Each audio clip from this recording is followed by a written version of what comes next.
Hi everyone, Ohayo gozaimasu. Welcome! This channel is for Japanese learners of English.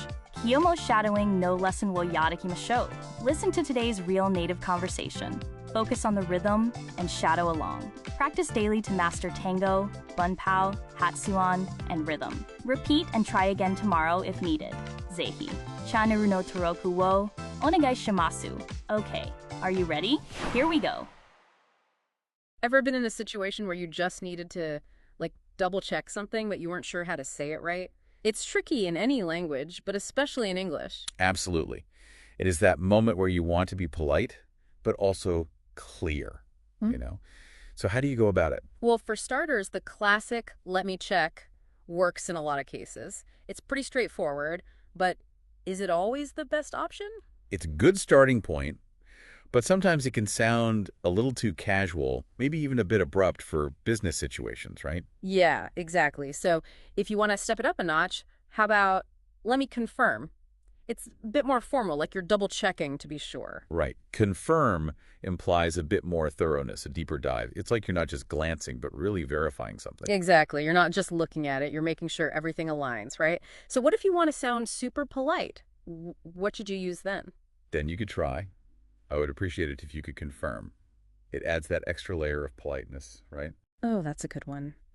It shows respect for the other person's time and effort. What about when you need to ask someone else to check something? In that case, phrases like "please check" or "please review" are solid options. They get the job done and are to the point. Yeah, you can use "please check" in a casual setting. So when would you use something like "please verify"? Verify is a more formal way of saying check. I would use it when I need to make sure something is objectively true, like identity or credentials or some kind of hard facts. Ooh, that makes sense. So it's about the level of importance and formality, isn't it? What about when time is of the essence and it's something urgent?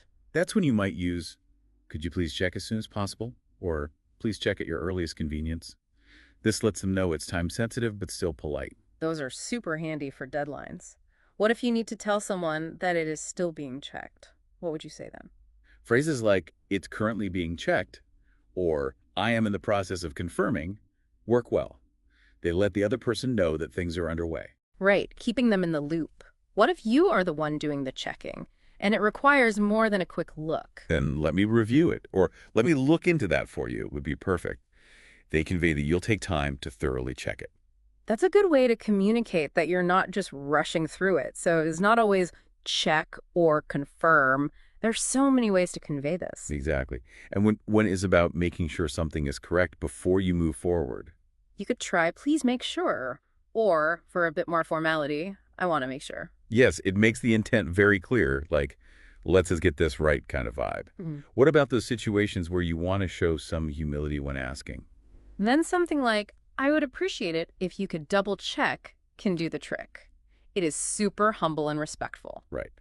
The key is to choose the phrase that best fits your context, right? Yeah, it's all about clarity and appropriateness. Using these phrases correctly can really help you come across as more professional and effective. Absolutely. The more you use them, the more natural they'll become. All right, we've finished today's lesson. How did you find it? 理解できない部分はありませんでしたか? Repeat and try again tomorrow if needed. Please let me know your kansa or request in the comments. ぜひ channel no toroku wo onegai shimasu. I look forward to seeing you all again soon. See you next time. Bye bye.